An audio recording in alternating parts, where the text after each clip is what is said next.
और हमारे अमन पसंद होने का, इस्लाम के सलामती वाला मज़हब होने का, इस्लाम सलामती को, अमन को पसंद करता है और उसकी तालीम देता है, उसकी सबसे बड़ी दलील ये है, सबसे बड़ी दलील ये है कि खुदा की कसम आज तक किसी मुसलमान ने ना इंजील को जलाया, ना तौरात को जलाया, ना ज़बूर को जलाया, ना किसी और की मज़हब की किताब को हमने जलाया है। कोई ऐसा वाक़या नहीं बताया जा सकता कि हमारे किसी मुसलमान ने कम इल्म से कम इल्म ही क्यों ना हो, किसी की मजहबी किताब की उसने बेहुरमती की हो। वजह यह है कि हमारा मजहब तालीम ये देता है कि हम अपनी बात मोहब्बत के साथ उन तक पहुँचाएँ, माने तो ठीक, ना माने तो लकुम दीनुकुम वलिय दीन, तुम्हारा दीन तुम्हारे साथ, हमारा दीन हमारे साथ। ये इस्लाम की तालीम रही है। और लफ्ज़ इस्लाम का अगर तर्जमा देखिए आप सारी लुगतों में तो उसके मायने ही होते सलामती वाला मजहब। जिसका नाम ही सलामती हो वो कभी आतंकवाद, दहशतगर्दी की, फितना और फसाद की बात कर ही नहीं सकता। आखिर क्या वजह है कि कुरान अजीम को ये बार बार जलाया जाता है? इससे पहले भी डेनमार्क में कुरान अजीम को जलाने की कोशिश की गई थी, उससे पहले भी इंटरनेट के जरिए खबरें आई, वीडियो देखे लोगों ने कि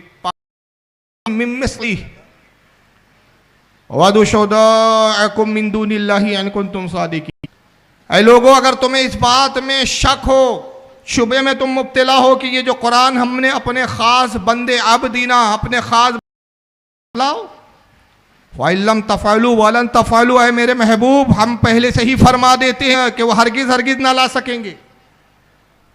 और जब वो ना ला सके तो फिर क्या है? वक़ूदुहा अन्नास वल हिजारा वउद्दत लिल काफ़िरीन, तो फिर डरो, इंसान और पत्थर है, हमने काफिरों के लिए, मुनकिरों के लिए तैयार कर रखी है। और अहले अरब में ऐसे बहुत सारे दानिश्वर पैदा हुए जिन्होंने कोशिशें की कि कुरान का हम जवाब लाएं। कि सबसे अजीम किताब कुरान, दुनिया की सबसे अजीम किताब कुरान, दुनिया की सबसे मोतबर किताब कुरान, दुनिया में सबसे ज़्यादा पढ़ी जाने वाली किताब कुरान, दुनिया में सबसे ज़्यादा अमल जिस किताब पर किया जाता है वो कुरान अजीम। यह कुरान बेहतरीन किताब क्यों है? कलाम इलाही के एतबार से देखें तो तौरात भी तो अल्लाह का कलाम है, ज़बूर भी अल्लाह ने ही नाजिल की, इंजील भी अल्लाह ने ही नाजिल की। नाजिल करने वाली ज़ात एक ही है, मुख्तलिफ ज़ातें तो है नहीं, खुदा एक है, हमेशा से एक था, हमेशा से एक है और हमेशा एक ही रहेगा। ये अक़ीदत तौहीद की बुनियाद है कि खुदा एक है, ज़ात एक है। जब एक ही ज़ात है और एक ही ज़ात अपने कलामों को मुख्तलिफ अंबिया पर नाजिल कर रही है तो सबकी फजीलत, सबका दर्जा, सबका मेयार एक तरह होना चाहिए। कुरान अज़ीम इन तमाम किताबों में अफजल तरीन किताब क्यों? इसकी वजूहात पर अगर हम गुफ्तगू करें तो ये रातें छोटी पड़ जाएगी, लेकिन मैं मुख्तलिफ तफासिर के हवाले से एक नतीजा आपके सामने रखना चाहता हूँ कि कुरान अज़ीम तमाम किताबों में सबसे अफजल तरीन किताब क्यों है। आगे देखिए, मूसा अलैहिस्सलाम के ज़माने में हमें जाना पड़ेगा। तौरात अल्लाह की किताब जो मूसा पर नाजिल हुई, कैसे नाजिल हुई, किन हालात में नाजिल हुई, किस तरह नाजिल हुई? तो मुफस्सिरीन बयान करते हैं कि तौरात इस तरह नाजिल हुई कि अल्लाह ताला ने नाजिल नहीं फरमाया, पहले कौम ने मूसा से मुतालबा किया, कौम ने मांगा। हज़रत मूसा के पास कौम आई, बनी इसराइल के कुछ दानिश्वर आए, कहा कि ए मूसा, जब तक आप हम में हयात है, कोई मुश्किल पेश आती है, कोई पेचीदा मसला आता है, हम आपसे पूछ लेते हैं, लेकिन आप भी इंसान है, बशर है, मौत का मज़ा आपको भी चखना है। आज नहीं तो कल आप भी इंतकाल फरमाएंगे, लेकिन आपकी कौम रहेंगी, हमारी नस्लें रहेंगी। हम अहकाम इलाही को कैसे मालूम करेंगे? हम कैसे जानेंगे कि हमें अल्लाह की मर्ज़ी के मुताबिक ज़िंदगी कैसे गुजारना है? ऐ मूसा, हम चाहते हैं कि एक किताब हमें दे दी जाए, एक कानून हो हमारे पास, एक दस्तूर हो हमारे पास, एक कॉन्स्टिट्यूशन हो, एक आइन हो, एक ऐसी किताब कि जब हमें मसला पेश आए तो हम उस किताब में अपने मसाइल का हल तलाश कर लें। जनाब मूसा अलैहिस्सलाम कोह तूर पर तशरीफ़ ले गए, अर्ज़ किया, खालिक़ कायनात, मेरी कौम ने जो मुतालबा किया तो अलीम व खबीर है, मौला सब जानता है, मेरी कौम को किताब चाहिए। और रब ने फरमाया, ऐ मूसा कलीम सुनो, हम किताब देने पर कादिर है, कानून हम देंगे, मगर पहले अपनी कौम को आगाह कर लो कि वो किताब मांग रही है कि अगर किताब पर अमल करे तो इनाम है, इकराम है, जन्नत है। मगर अगर उन्होंने हमारी किताब के साथ छेड़खानी की, तहरीफ की, किताब के अहकामात पर अमल नहीं किया, किताब को पशे पुष्ट डाल दिया, किताब की इज्जत और ताज़ीम न कर सके, किताब का हक अदा न कर सके, तो फिर हमारा अजाब है, एताब है, और फिर दर्दनाक जहन्नम में उनको अजाब भुगतना है। दोनों चीज़ें हैं, पहले ये समझ लें। अगर किताब के साथ फ़ायदा है तो उसके साथ एक नुकसान भी लाहिक है। कौम को ये वाज़े कर दिया। हज़रत मूसा आए, कौम से कहा कि मेरी कौम, रब फरमाता है कि किताब का मुतालबा ही ना करो, जितने अहकामात मैंने तुम्हें बता दिए हैं तुम चाहो तो उससे किताब मत मांगो, इसलिए कि मुझे अंदेशा है कि तुम सरपशन कौम हो। बनी इसराइल बड़ी सरपशन कौम थी, कहीं ऐसा ना हो कि तुम किताब पे बाद में मेरे बाद अमल ना कर सको और नतीजा ये हो कि फिर तुम पर अजाब आ जाए, तुम दुनिया में सलील खार कर दिए जाओ। उन्होंने वादा किया, कहा मूसा हम अमल करेंगे, आप किताब लाएं, हमें किताब चाहिए। जिद की बनी इसराइल ने। मूसा अलैहिस्सलाम फिर कोहे तूर पर हाजिर हुए, रब्बे कायनात मेरी कौम किताब के बगैर नहीं मानेगी, अता फरमा दे किताब। इरशाद रब्बानी हुआ, मूसा हमारा कलाम बड़ा मुकद्दस है, जो किताब देंगे बड़ी मुकद्दस है। मुकद्दस किताब के लिए मुकद्दस जगह का भी इंतखाब है, तुम्हारी साथ भी मुकद्दस है, और इसके कुछ लवाजमात है। और लवाजमात ये कि ऐ मूसा पहले 30 दिन तक रोजे रखो, कामिल 1 माह ऐसे रोजे रखो कि तुम जाहिरन तो पाक और साफ हो, लेकिन अपने बातिन को भी ग़िज़ाओं से पूरी तरह साफ कर लो। किसी भी किस्म की नजासत और गलाजत का कोई हिस्सा तुम्हारे बदन में ना होना चाहिए, क्योंकि बड़ी मुकद्दस किताब देने वाले। अपने आप को ताहिर कर लो, और उसके लिए यह है कि सौम विसाल के रोजे रखो। सौम विसाल क्या था? एक खजूर दी गई मूसा अलैहिस्सलाम को और कहा गया कि खजूर लें, सुबह सहरी के वक्त इस खजूर को चाट लें और सहरी शुरू, और इफ्तार के वक्त इस खजूर को चाट लें, इफ्तार हो गया, रोज़ा ख़त्म। फिर सहरी के वक्त खजूर चाटे सहरी, फिर इफ्तार में चाटे। खजूर एक है, उसको खाना नहीं है पूरा महीना, सिर्फ चाटना है। इस तरह रोज़े रखो। गोया मैं एक बात यहाँ अक़ीदा अहले सुन्नत की ये भी बता दूँ कि मूसा के ज़रिए बता दिया गया कि मूसा हमारा वो नबी है कि बग़ैर खाए पिए भी हमारे नबी ज़िंदा रहते हैं। ये खाने के मोहताज नहीं है, खाना नबी का मोहताज हुआ करता है। एक आदमी 3 दिन 4 दिन से ज़्यादा भूखा नहीं रह सकता। जनाब मूसा अलैहिस्सलाम ने रोज़े रखना शुरू किया। मुफस्सिरीन और मुहद्दिसीन कहते हैं कि काम वैसे ही करते थे, ना तवानी के असरात ज़ाहिर होते, ना कमज़ोरी के असरात है, ज़ाहिर ही नहीं होता था कौम पे कि मूसा अलैहिस्सलाम रोज़े से है। वही कुव्वत और वही ताकत। पता चला कि जब एक आम बंदा नबी मूसा के बराबर नहीं हो सकता, तो कितना बड़ा जाहिल है जो अपना तकाबुल रसूलुल्लाह से करता है कि मैं नबी की तरह हो सकता हूं। ऐसे शख्स को चाहिए कि सिर्फ 4 दिन भूखा रह जाए तो इसको नानी याद आ जाए। और खुद आका सल्लल्लाहु अलैहि वसल्लम का क्या हाल था, बात आई है तो मैं अर्ज करता चलूं। हुजूर भी सौम विसाल रखते थे, पाए दर पाए रोजे रखते थे, और उसी अंदाज में रखते थे कि आप खजूर को चाटते सहरी फरमाते, खजूर को चाटते इफ्तार कर लेते। कई कई महीने मुसलसल रोजे से होते सरकार, मगर तवानाई वही है, कुव्वत वही है, ताकत वही है। जिहाद में भी शिरकत हो रही है, लोगों से गुफ्तगू भी हो रही है, मुलाकातें भी हो रही है, मस्जिद में नमाज जमात से भी आप पढ़ा रहे हैं। साहबा ने अर्ज़ किया, अल्लाह के नबी हमें इजाज़त दे, हम भी सौम विसाल के रोजे रखें। आका ने फरमाया, तुम इसकी कुव्वत नहीं रखते। कहा हुजूर जब तक चाहें हम रखेंगे, फिर छोड़ देंगे रोज़ा, आप इजाज़त तो दें। हुजूर ने कहा अच्छा ठीक है, जाओ रखना चाहते हो रख लो, देख लो तुम्हारा भी मामला क्या है। साहबा ने सौम विसाल के रोज़े रखे। तीसरा दिन था, आका सल्लल्लाहु अलैहि वसल्लम जोहर के वक्त मस्जिद नबवी की तरफ आ रहे। एक साहबी रास्ते में गिरे पड़े हैं, दूसरे साहबी पंखा जल रहे हैं। इरशाद फरमाया क्या हुआ या रसूलल्लाह? गशी आई, बेहोश हो गए।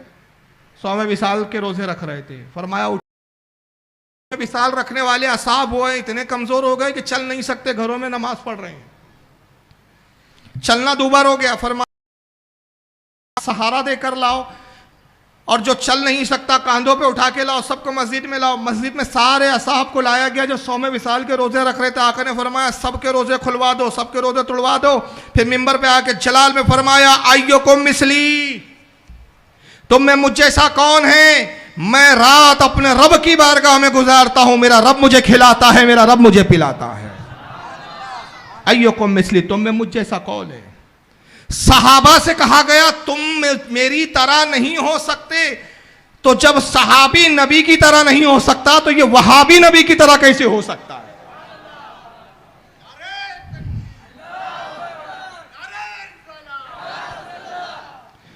तो आका ने बताया रोजे रखे कि अगर मूसा ने 100 विसाल रखे तो मूसा मुझसे अफजल नहीं, कि मैं मूसा से ज्यादा 100 विसाल रखता हूं, और मेरी शान वो है कि तुम में मुझ जैसा कोई नहीं हो सकता। 30 दिन के रोजे जनाब मूसा ने रखे।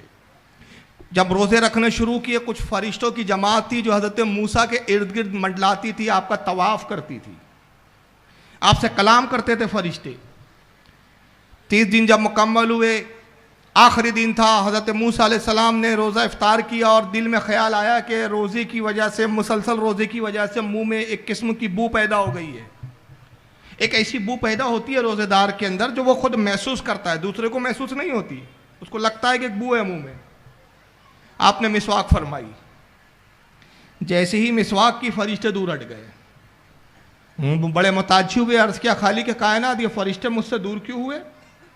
रब ने इरशाद फरमाया मूसा, जो तेरे मुंह में बू थी ना रोजे की, वो अल्लाह और फरिश्तों को मुश्क से ज्यादा पसंद है। तूने इस बू को दूर किया, फरिश्ते दूर हो गए। अब चाहिए कि तू 10 रोजे और रख और 40 की गिनती पूरी कर ले। 10 रोजे और रखे, 40 रोजे मुकम्मल हुए। कोहे तूर पर है, यकी एक साथ, किस्तों में नहीं, मौका बा मौका नहीं, एक ही साथ पूरी तौरेत दे दी गई। और सरकार गौसे आजम रदी अल्लाह ताला अन्हु गुनियतुत तालिबीन में फरमाते,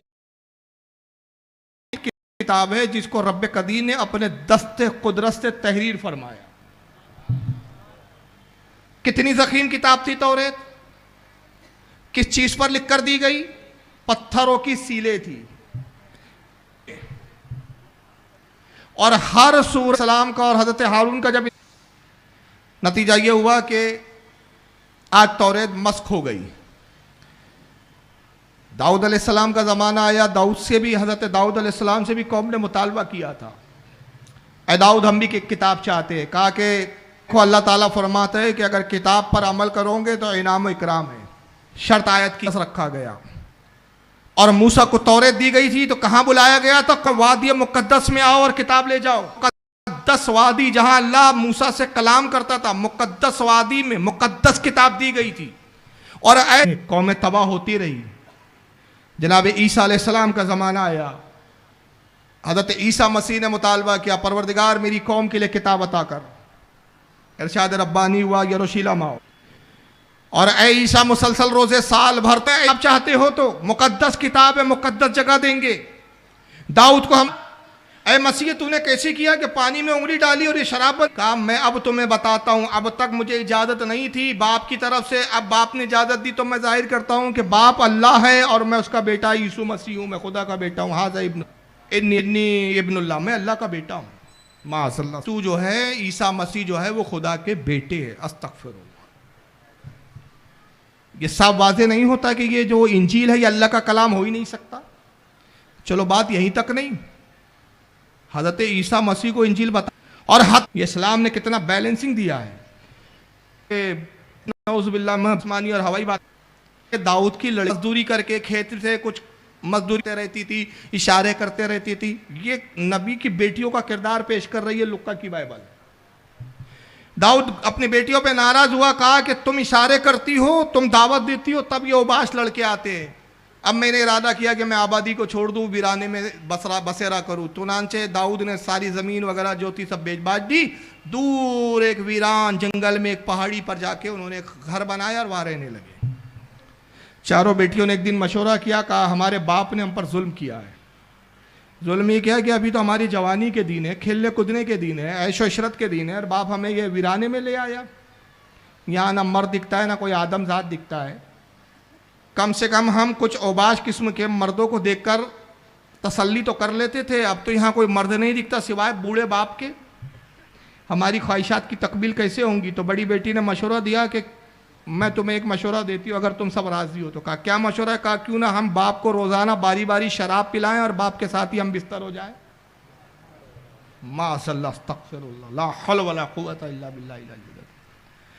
तीनों बहनों ने ये मशवरा कबूल किया। पहली रात आई, बड़ी बेटी ने दाऊद को शराब पिलाया, दाऊद शराब में मस्त हुए और अपनी ही बेटी के साथ माज़अल्लाह जिना किया। दूसरे दिन दूसरी बेटी ने शराब पिया, दाऊद ने उसके साथ जिना किया। तीसरे दिन तीसरी बेटी, चौथे दिन बारी बारी ये मामला चलता रहा। रोज दाऊद किसी ना किसी बेटी के साथ हम बिस्तर होते। चारों बेटियों को एक अरसे के बाद 4 बेटे हुए। 4 बेटों से 4 कबीले निकले, फुला कबीला फुला।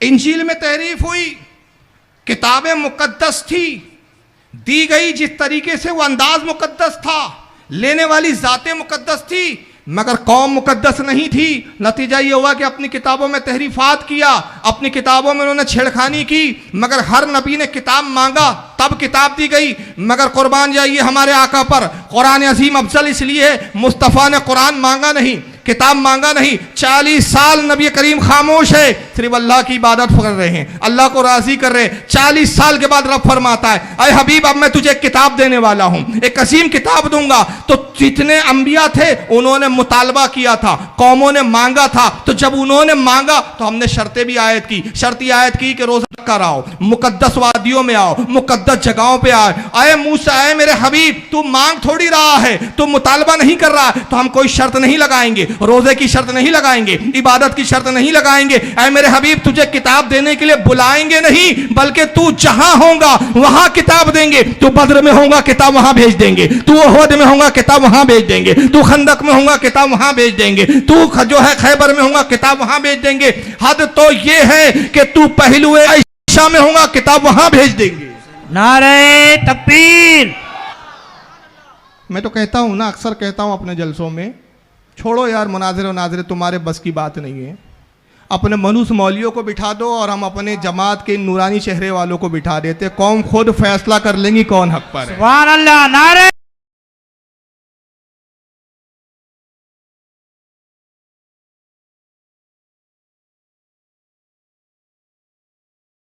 तकबीर, नारे रिसालत, मसलके अहले सुन्नत।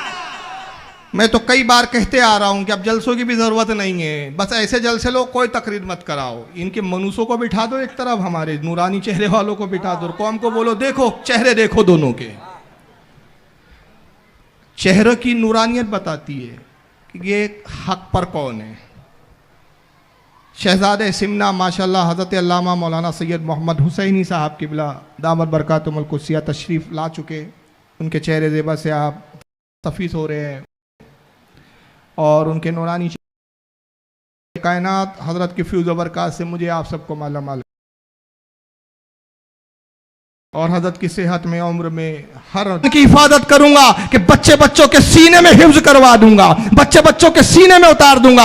ऐसे हाफिज पैदा होंगे तेरी उम्मत में। 10 साल का बच्चा भी कुरान को हिफ्ज कर रहा होगा, 2 साल का बच्चा भी कुरान को हिफ्ज कर रहा होगा। अरे हद तो ये है कि मैं अपनी बंदों में और तेरी उम्मत में ऐसे भी एक बंदे को पैदा करूंगा कि माँ पेट से जब वो बाहर तशरीफ लाएंगा, माँ जब कुछ बड़ा होगा उंगली पकड़ के उस्ताद के पास ले जाएंगी, ऐ उस्ताद मोहतरम बच्चे को कुरान अजीम। उस्ताद कहेगा पढ़ो बेटा बिस्मिल्लाहिर्रहमानिर्रहीम, तो बच्चा पढ़ेगा बिस्मिल्लाहिर्रहमानिर्रहीम, अल्हम्दुलिल्लाहि रब्बिल आलमीन, अर्रहमानिर्रहीम, मालिकि यौमिद्दीन, इय्याका नअबुदु व इय्याका नस्तईन। रहेगा उस्ताद सुनता रहेगा, बच्चा पढ़ता रहेगा, उस्ताद सुनता रहेगा। 14 पारे बच्चा सुना देगा, उस्ताद कहेगा बेटा पढ़ो और पढ़ो, बड़ा लुत्फ आ रहा है। तो बच्चा जवाब देगा सुनो सुनो ये 14 पारे और आगे की पढ़ रहा हूं कि जब मैं अपनी माँ के शिकम में था मेरी माँ कुरान पढ़ती थी। आला हज़रत के खलीफा, आला हज़रत के फैज़ याफ्ता जिन्होंने कंजुल ईमान की तफसीर लिखी, कंजुल ईमान उन्हीं की तफसीर के साथ छपता है। अल्लामा नईमुद्दीन मुरादाबादी रहमतुल्लाह अलैह सैयद सादे थे। एक शख्स पैदा, एक प्रकाश, नाम था स्वामी। क्या जरूरी है कि मतन बदल कर ही गुमराही फैलाएं? मायने बदल के भी हम फैला सकते हैं। उन्होंने काम किया। मगर मैं आगे बताता हूँ। आइए, मौलाना नेमुद्दीन मुरादाबादी रहमतुल्लाह अलैह उसको चैलेंज करते रहे स्वामी श्रद्धानंद को, मुनाजरा करो, कुरान पे एतराज़ है तेरे, मुझसे मुनाजरा कर।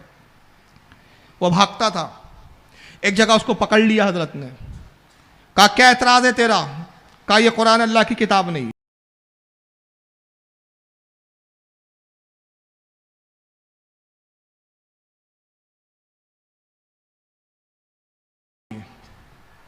कहा फिर क्या मानते हो इसके बारे में? कहा मोहम्मद एक दीवाना और मजनू माज़अल्लाह किताबत में महफूज नहीं है, कुरान सीनों में महफूज है। और औराक फाड़े जा सकते हैं लेकिन सीनों को फाड़ा नहीं जा सकता।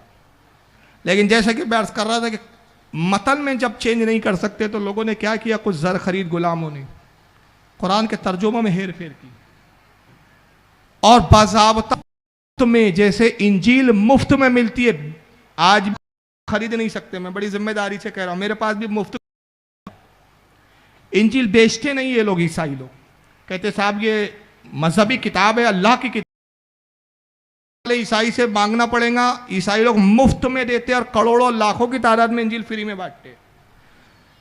उन्होंने भी कहा हम भी मुफ्त में कुरान देंगे, और लोग समझा कितनी दीन की खिदमत कर रहे हैं। इसलिए लेते कि वो नजराना ईमान देते हैं और ये मुफ्त में कुछ देते हैं और ईमान छीन लेते हैं। अब आपकी मर्जी। सऊदीया के छपा हुआ भी कुरान आपके सामने आएगा। मौलवी अशरफ अली थानवी देवबंद से ताल्लुक़ रखते हैं। ये कुरान अजीम का उन्होंने तर्जुमा किया सूरह आले इमरान है। आइए, आयत नंबर इसकी 142 है। रब कदीर इरशाद क्या फरमाता है, आपके सामने दिख रहा है। अम हसिबतुम अन तदखुलुल जन्नता वलम्मा यअलमिल्लाहुल लज़ीना जहादू मिनकुम व यअलमस साबिरीन। अब तर्जुमा थानवी साहब क्या कहते हैं, अल्लाह रसूल को मुखातिब करते हुए कहता है, अल्लाह खिताब कर रहा है अपने नबी से और कह रहा है कि मेरे महबूब, क्या ये लोग इस ख्याल में, कौन? मुशरिकीन, काफिर, मुनाफिकीन, हुजूर के साथ जो मुनाफिकीन का तबका है, तो अल्लाह फरमाता है हाँ, क्या तुम ये ख्याल करते हो, यानी ये मुनाफिकीन ये ख्याल करते हैं कि जन्नत में जा दाखिल होंगे? हालांकि हुनूज अल्लाह ताला ने उन लोगों को तो देखा ही नहीं जिन्होंने तुम में से जिहाद किया हो, और ना उनको देखा जो साबित कदम रहने वाले हो।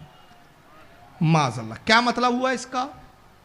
मतलब यह हुआ कि अल्लाह कह रहा है मुनाफिकीन के बारे में चले जाएंगे ऐसी। हालांकि अभी अल्लाह ने जाना नहीं है, अल्लाह ने देखा नहीं है, अभी अल्लाह को पता ही नहीं है, मालूम ही नहीं है कि कौन जिहाद करेंगे और कौन मैदान से भागेंगे। क्या अभी तक तो इसी बात पे लड़ रहे थे कि रसूलुल्लाह को इल्म गैब नहीं, मगर अब यहां तो मामला यह आ गया कि अल्लाह को भी गैब नहीं, अल्लाह को भी नहीं मालूम कि क्या होने वाला है और क्या करने वाले हैं। और यही वजह है कि यह अकीदा अब कुरान से कैसे हेर फेर करके साबित किया गया। तक़वतुल ईमान में मौलवी इस्माइल दहलवी कहते हैं कि गैब का मालूम करना अल्लाह की शान है।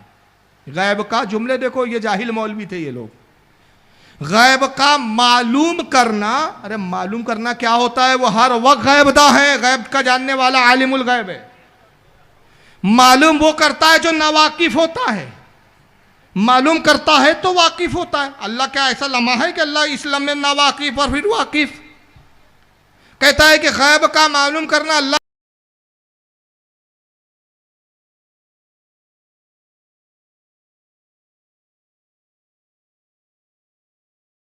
की शान है कि अल्लाह जब चाहता है गैब के खजानों से कुंजी खोलता है और उससे गैब मालूम कर लेता है। अस्तगफिरुल्लाह।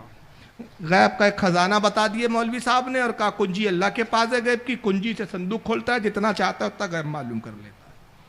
यह है इनका खुदा। वो है जो हर लम्हे आलिमुल गैब है, हर लम्हे हर चीज जानता है, और सिर्फ जो हो रहा है वही नहीं जानता, बल्कि मैं तो ये तक मिसाल देता हूं समझाने के लिए, इससे बढ़कर भी बातें और मिसालें दी जा सकती है। आपके फहम के हिसाब से कहूं कि जो हो रहा है वो तो जानता है, जमीन की तह में जो कीड़ा रेंग रहा है वो भी जानता है। 40 साल बाद अगर उसने मेरी जिंदगी रखी है, आपकी जिंदगी रखी है, 40 साल बाद, 50 साल बाद मैं किस जगह रहूंगा मैं नहीं जानता, आप नहीं जानते। किस जगह मैं किस वक्त कहां बैठूंगा, उस वक्त मेरे दिल में क्या ख्याल गुजरेगा, रब्बे कदीर उसको भी जानता है। बाखबर है। रब को तो अभी ये पता ही नहीं, रब ने देखा ही नहीं। ए महबूब तुम में कौन लड़ने वाले हैं? ये सोच रहे कि इसी जन्नत में चले जाएंगे। आइए आगे और एक दूसरा तर्जुमा देखिए, दिखाएं भाई स्क्रीन पर। ये महमूदुल हसन साहब का तर्जुमा है, ये सऊदिया ने छापा है। ये सऊदिया ने एक ज़माने में हाजियों को खूब दिया भाई, मुफ्त में खूब बांटा। ये सऊदिया का नुस्खा है, किंग अब्दुल्ला साहब ने इसको शाये किया था। इसमें भी इस आयत का तर्जुमा महमूद हसन साहब क्या करते हैं, देवबंद के पहले उस्तादों में गिनती होती है इनकी।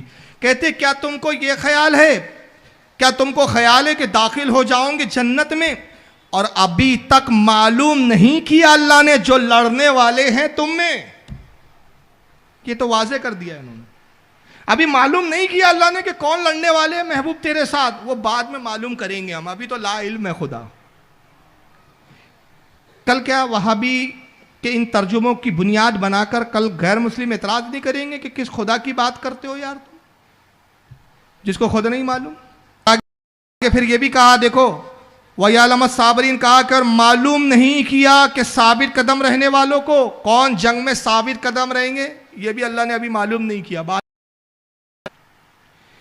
यानी इन तराजीम को अगर आप देखें तो पता चलता है कि रब्बे कदीर ला इल्म, उसे गैब की भी खबर नहीं। आइए तीसरा तर्जमा देखें आप, ये फतेह मोहम्मद जालंधरी साहब का तर्जमा कुरान है।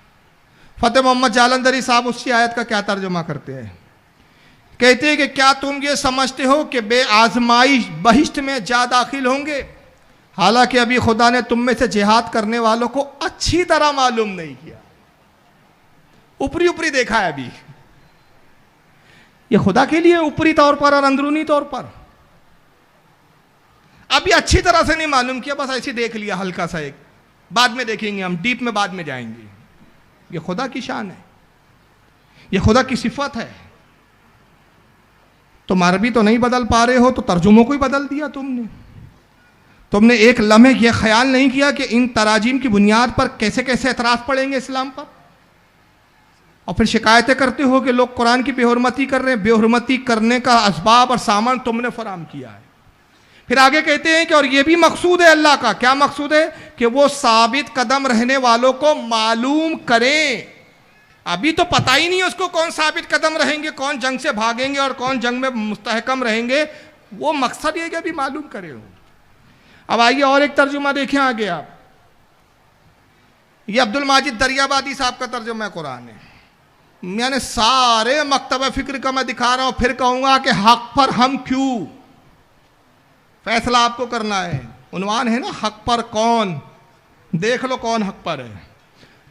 अब्दुल माजिद दरियाबादी साहब क्या तर्जुमा करते हैं कुरान अजीम का इसी आयत का, कहते हैं शायद, लीजिए ये तो और ही जनाब अजीब निकले, अल्लाह के लिए भी शायद है। शायद शुबा के लिए इस्तेमाल होता है। जैसे मैं कहूँ, कोई मुझसे पूछे फारूक साहब ये नोकिया, खैर नोकिया तो बंद हो गया यार, सैमसंग का अच्छा मोबाइल कहाँ मिलेगा, तो मैं कहूँगा शायद बंबई में मिल जाए। तो शायद कब इस्तेमाल करता है आदमी, जब बात कंफर्म नहीं होती, जब वो यकीन की मंजिल पर नहीं होता। खुदा ताला की ये मंजिल है माज़अल्लाह की यकीन की मंजिल पर नहीं है। रब कह रहा शायद तुम इस गुमान में हो, यानी रब को ये पता ही नहीं कि गुमान में क्या है। मुनाफिकों के ख्यालात से ना वाकिफ, कह रहा शायद तुम इस गुमान में हो कि जन्नत में दाखिल हो जाओगे, हालांकि अभी अल्लाह ने तुम में से उन लोगों को जाना ही नहीं जिन्होंने जिहाद किया। अब इनके हिसाब से तो जिहाद हो भी गया, बाकी तो कह रहे थे अभी मालूम करेंगे कौन लड़ने वाले, और ये तर्जुमा में बता रहे अल्लाह ने मालूम नहीं किया कि किसने जिहाद किया, पता ही नहीं चला उसको। और न सब्र करने वालों को जाना, अब बाद में जानेगा। अब ये है वहीदुज़्ज़मा साहब का तर्जुमा, जो अहले हदीस जमात से ताल्लुक़ रखते हैं। गैर मुक़ल्लिद नाम निहाद, गैर मुक़ल्लिद नाम निहाद अहले हदीस, गैर मुक़ल्लिद साहब वहीदुज़्ज़मा साहब क्या तर्जुमा करते हैं, ज़रा इनका भी तर्जुमा सुन लीजिए। क्या तुम ये समझे कि जन्नत में चल देंगे, ये चल देंगे कौन सी उर्दू है, मेरे समझ में नहीं आई। अरे भाई जन्नत में चले जाओगे, क्या ये समझ लो कि जन्नत में चले जाओगे या जन्नत में दाखिल हो जाओगे, यहाँ तो चल देंगे। अरे ये क्या देंगे, चल देंगे क्या है, ये कौन सी उर्दू है भाई। इन बेचारों को उर्दू की फसाहत से भी दूर का वास्ता नहीं, और दावे हैं कि हम हक पर हैं। यही वजह है कि इनके मौलवी सामने नहीं बैठते बेचारे, उनको मालूम है सामने बैठने में प्रॉब्लम क्या होती है, पीछे जितना चिल्ला सकते चिल्ला। कहते क्या जन्नत में चल देंगे, और अभी अल्लाह ताला ने ये देखा ही नहीं कि तुम में कौन जिहाद करते हैं, और ना ये देखा कि कौन साबित कदम रहते हैं। मफहूम आगे का वही है इनका कि अल्लाह ने देखा नहीं, अल्लाह को मालूम नहीं। ये मौलवी अबू आला मौदूदी साहब है जमात इस्लामी की, ये भी पीछे नहीं रही, कहा ठहरो सब जहन्नम में जा रहे हैं, मैं भी आ रहा हूं तुम्हारे पीछे पीछे। मुझे क्यों छोड़ रहे हो भाई, मैं भी पीछे हूं। ये जमात इस्लामी के अबू आला मौदूदी कहते क्या तुमने ये समझ रखा है यूं ही जन्नत में चले जाओगे? हालांकि अभी अल्लाह ने तो ये देखा ही नहीं कि तुम में कौन वो लोग हैं जो उसकी राह में जाने लड़ाने वाले और उसकी खातिर सब्र करने वाले। यानी सबके तर्जुमे ये बताते हैं कि अल्लाह ने देखा नहीं, अल्लाह को मालूम नहीं, अल्लाह को पता नहीं। और फिर डॉक्टर जाकिर नाइक खड़े होकर हिंदू पर एतराज करते हैं। अब हिंदू पर एतराज क्या करते हैं जाकिर साहब, वो भी एतराज सुन लो, उसके बाद फिर मैं इस आयत का जवाब देता हूं। सुनिए जरा इनको। और अल्हम्दुलिल्लाह सुन्ना अल्हम्दुलिल्लाह इस्लाम की दावत देना बहुत आसान है, कठिन काम, लेकिन सिर्फ थोड़ी हिम्मत होना चाहिए और कुछ नहीं। अगर कोई थोड़ी हिम्मत होना चाहिए और खुद भाग गए, समझ रहे आप, खुद ही भाग गए। अभी हिम्मत कहां गई पता नहीं, थोड़ी सी हिम्मत होना चाहिए। सुन लो कितनी हिम्मत है इनमें। इनकी हिम्मत तो हमने बंबई में 8 साल देखे कि इनके घर के सामने ऐसे स्टेज लगा के मैंने कहा जाकिर नाइक मुनाजरा कर लो, हिम्मत नहीं है, बैठ जाएंगे, पाजामा आगे से गीला पीछे से पीला हो जाएगा, हिम्मत नहीं है। हम तो सिर्फ रेडीमेड मजमे में भोगते हैं। अब वो एक 9 साल से भाग रहा है यूपी का भगोड़ा, देखो हंस दिए, सबको पता है, ये इतना मशहूर हो गया ये। एक को तो देश फजल है। हिम्मत होनी चाहिए, तबलीग करना कोई मुश्किल कठिन काम नहीं है। सही है भाई, बहुत आसान है, जरा देखो क्या कठिन काम नहीं है। मेरा हिंदू दोस्त मुझे पूजा के लिए बुलाएगा, और मुंबई के अंदर सबसे आम पूजा है जो गणेश चतुर्थी। आपने सुना गणेश चतुर्थी के बारे में? सुना कि नहीं? गणपति, हाँ, मेरा हिंदू जानने वाला मुझे गणपति के लिए बुलाएगा, और अगर मुझे प्रसाद देगा तो मैं उससे सिर्फ एक आसान सवाल पूछूंगा कि गणपति कौन है, ये गणेश कौन है? तो मेरा दोस्त मुझसे फरमाएगा कि ये गणपति भगवान शिवा, लॉर्ड शिवा का बेटा है। और वो कहेगा कि एक दिन जब शिवा घर से बाहर निकलते हैं तो उसकी बीवी पार्वती अपने जिस्म का मैल निकाल के एक बेटा पैदा करती है, और उस बेटे से कहती है कि आप घर के दरवाजे पे खड़े रहो और मैं आराम कर रही हूं, घर में किसी आने मत देना। सुभान अल्लाह, सुभान अल्लाह। इमाम अहमद रजा जवाब देंगे और कहेंगे जाहिल हो तुम, क्या समझ रहे हो, रमजान ना वाकिफ है तो कौन बचा है? उसका तर्जुमा इन्होंने किया दाव। और दाव ये एक अच्छी सिफत नहीं है। किसी को अगर आप कह दे बहुत दाव बात, बुरा मानेगा कि खुश होगा वो? इन्हीं के मौलाना को मैं बोल दूं दाव कर, फातिमा के मायने होते जहन्नम वाली, मगर लुगत में एक फातिमा के और मायने हैं, और वो है सख्त औरत जो अपने बच्चे को दूध ना पिलाए। भाई किस मायने में आप फातिमा लफ्ज़ इस्तेमाल करोगे? नबी की शहजादी के लिए अगर ये मायने इस्तेमाल कर लिए ना आपने कि वो सख्त औरत जो अपने बच्चे को दूध ना पिलाए, काफिर हो जाओगे आप, गुस्ताख हो गए आप नबी की शहजादी के, ईमान आपका नहीं बचेगा। जात देखकर भी मायने इस्तेमाल होते हैं। यहाँ तो देख तो लिया होता कि अगर मक्र लफ्ज आया है, मक्र के मायने मक्कारी होते हैं, मक्र के मायने दाव चलना होते हैं, चालबाजी होते हैं, तो वल हिलियत वल हिला फिल हरब जाएगा। क्या तर्जुमा किया जाएगा? इमाम अहमद रज़ा कंजुल ईमान में तर्जुमा करते व यमकुरूना व यमकुरुल्लाह वल्लाहु खैरुल माकिरीन। वो अपना सा मक्र करते थे, काफिर तो मक्कारी करते थे, और अल्लाह अपनी खुफिया तदबीर फरमाता था, और अल्लाह की खुफिया तदबीर सबसे बेहतर है। सुभान अल्लाह, नारे तकबीर, मसलके आला हजरत, इश्क मोहब्बत, इश्क मोहब्बत। अब एक लफ्ज में कह दूं, एक तरफ मक्कारों की जमात है और एक तरफ तदबीर करने वालों की जमात है। कौन सी जमात चाहिए? एक तरफ चालबाजों की जमात है, एक तरफ तदबीरों वालों की जमात है, कौन सी चाहिए? मैंने सिर्फ 2 पर इक्तफा किया, वरना ये खुदा की शान में इन्होंने तर्जुमा में कैसे कैसे हेर फी अगर वो दिखाओ तो ये एक रात छोटी पड़ जाए। अब जरा नबी के बारे में क्या किया इन्होंने? ये क्या कुरान के लिए एहतजाज करेंगे? और बड़े ताज्जुब की बात है कि कुरान जला, किसी वहाबी तहरीक ने अब तक कोई भरपूर एहतजाज नहीं किया। खंगाल जाइए नेट की दुनिया में, मगर इनके सऊदी आकाओं को कोई बुरा बोल देना तो पूरी वहाबियत निकल पड़ती है। इनको कुरान की अजमत से मतलब नहीं, इनको इमामों से मतलब नहीं। इमामों की तौहीन हो तो इनकी ज़बानें खामोश रहती है, और रसूलुल्लाह के नाम पर कार्टून बनाया जाए तो ये खामोश रहते हैं, रसूलुल्लाह की तौहीन हो ये खामोश रहते हैं। मगर इनके सऊदी आकाओं के बारे में कोई कुछ बोल दे, पूरी जमीयत लग जाती है, साहब महाज खोल देते हैं ये लोग। इतने बड़े बेवकूफ़ और इतने बड़े बदबख्त है ये लोग।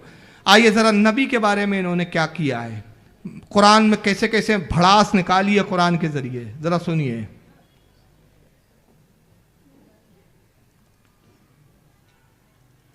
ये तर्जुमा कुरान देखिए आप, महमूदुल हसन साहब ने छापा का है ये तर्जुमा, सऊदिया ने छापा, हाजियों को मुफ्त दिया गया।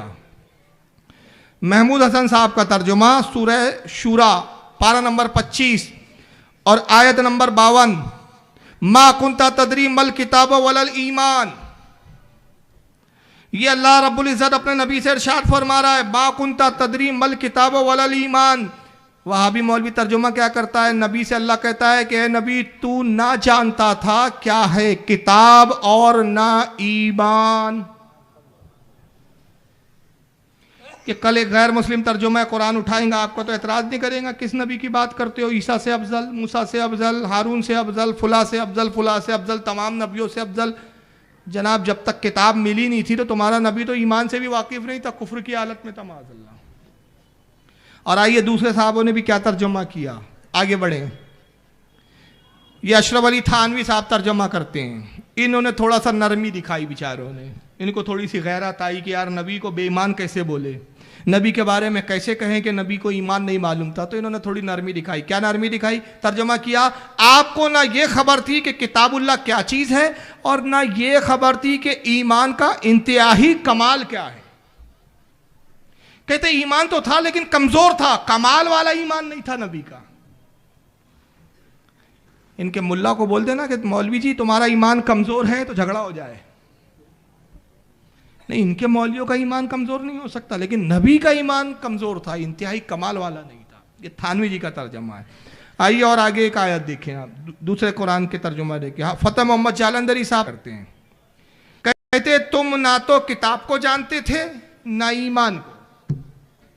कुरान, ए नबी तुम कुरान को नहीं जानते थे और किताब को नहीं जानते थे। फिर आइए आगे और देखें,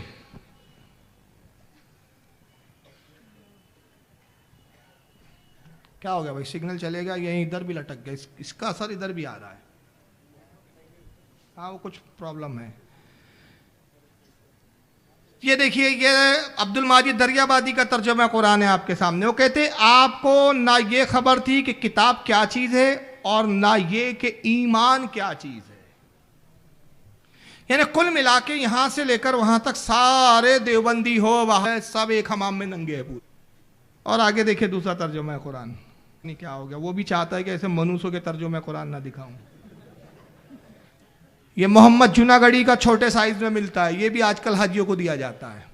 अहले हदीस जमात के मोहम्मद जूनागढ़ी साहब ये क्या तर्जुमा करते, जरा इनको भी सुन ले आप। वही आयत करीब है, सूरह शूरा पारा नंबर 25 आयत नंबर 52। अरे दिखाओ यार, गलत काम है इन्हें, शक्लें नहीं बताती यार कि कैसे ईमान सल्ब हो गए इनके, चेहरे कैसे बेनूर हो गए हैं। चेहरों को देखकर नहीं लगती, मैं तुझसे नहीं कहा कि रब के नाम से पढ़िए, मैं किसी और से पढ़ा हुआ नहीं हूं। आपने मफहूम ही बदल दिया, मतलब ही बदल दिया। और ये हम नहीं कहते रब पढ़ाने वाला है, कुरान ने कहा अर रहमान, वही रहमान है। अल्लमल कुरान, उसने कुरान नाजिल किया। खलकल इंसान, इंसानियत की जान मोहम्मद को पैदा किया। अल्लमहुल बयान, और उसने अपने हबीब को कलाम करना सिखाया। एक दूसरे मकाम पे कुरान ने कहा वल्लमा का मालम तकुन तालम, ए मेरे हबीब जो तू नहीं जानता था ना वो सब कुछ मैंने तुझे सिखा दिया, मैंने सिखाया तुझे। वहाँ भी कहते नहीं नबी ने सच बोलते थे, नबी झूठ नहीं बोलते थे। ऐब ही दिखते हैं इन खबीसों को नबी के अंदर, हुनर नहीं दिखता। हज़रत अमीर माविया फरमाते, खुदा की कसम रसूलुल्लाह लिखना भी जानते थे। लोगों ने कहा हमने नबी को लिखते हुए देखा नहीं। फरमाया मैं नबी के सामने एक मरतबा किताबत कर रहा था, वही की हुजूर ने कलम लिया और कहा है माविया कैसे लिखते हो, जब मीम बनाओ तो उसके पेट सुराख बनाओ, पेट में मीम को पूरा पूरा ना रखो, बे बनाओ तो बे के शोशे बराबर रखो, शीन के जो होते हैं दंदान उसको खुले हुए रखो। हुजूर ने किताबत मुझे सिखाई। आला हज़रत फरमाते कि मेरे नबी लिखना भी जानते थे, पढ़ना भी जानते थे। लिखा इसलिए नहीं कि मुस्तफ़ा लिखते तो क्या लिखते, जब भी लिखते तो रब की सना लिखते, रब की हमद लिखते। मुस्तफ़ा को गवारा ना हुआ मैं रब की सना लिखूं, नामे अल्लाह कागज पर हो कलम ऊपर हो, रसूल ने गवारा ना किया इसलिए लिखा ही नहीं। ये इश्क वालों की बात है, जिनके दिलों में बुग़्ज़ होता है ना, वो नबी को अनपढ़ बताते हैं, बेपढ़ा लिखा बताते हैं। ये फक्र की बात है बेपढ़ा। इनके मौलवी को बोल दो बेपढ़ा तो इनको नाराजगी हो जाए, मगर देखिए सारे मौलवी कह रहे हैं, ये भी वही कह रहे हैं, माँ कुंता तदरी मल किताब वल ईमान। वही आयत का सब यही तर्जुमा कर रहे हैं कि तू ना किताब जानता था ना ईमान। हो सकता है कि कल कोई वहाबी आपको पकड़े और कहे कि देखिए साहब फारूक रज़वी साहब खामोखा घुमा रहे थे, असल में जो अरबी लफ्ज़ है उसका तर्जुमा सही वही होता है, हम भी मानते कि वही होता है। मल किताब लफ्ज़ आया, माँ जो इसमें आया है नफ़ी के लिए आया है। मल किताब वल ईमान वलल ईमान, और ईमान नहीं जानता, किताब नहीं जानता ईमान, तर्जुमा लफ्ज़ी यही होगा। लेकिन क्या हर लफ्ज़ी तर्जुमे से ही काम लिया जाता है? क्या ज़बान के अंदर जुमलों के हूबहू वही मायने अखज़ किए जाते हैं? मिसाल के तौर पे एक शख्स आए, आप फुला साहब का क्या बताएं यार, बड़े गरीब, उनका हाल तो ये हो गया बेचारों का कि नंगा नहाए क्या और निचोड़े क्या। तो आप इससे क्या समझेंगे, नंगे हैं, कपड़े ही नहीं है उनके जिस्म पे? नहीं, मतलब ये एक माहौरा है, ये उनकी गुर्बत का इजहार हो रहा है। तो यहाँ पर कुछ तावील तो करनी चाहिए ना। सवाल ये पैदा होता है कि 40 साल तक जब नबी को ईमान ही नहीं मालूम था, किताब 40 साल की उम्र में मिली, 40 साल ज़ाहिरी उम्र गुजरी तब किताब का नुज़ूल होता है, तो तुम कह रहे हो, तुम तर्जुमा कर रहे हो कि जब तक किताब मिली नहीं नबी ईमान नहीं जानते थे। तो माज़अल्लाह कल ईसाई खड़ा होकर एतराज़ करेगा, कहेगा जाकिर नाइक साहब आप कहते हैं तबलीग करना बड़ा आसान है, मुझे ये बताओ आपका नबी तो 40 साल तक ईमान नहीं जानता था, 40 साल ईमान से वाकिफ नहीं था, तो कौन सी हालत में था? कुफ्र की हालत में था ना।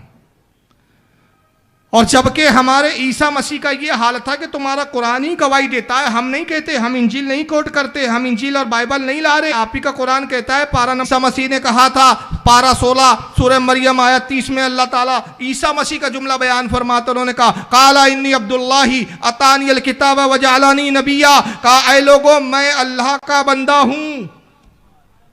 मैं कौन हूं?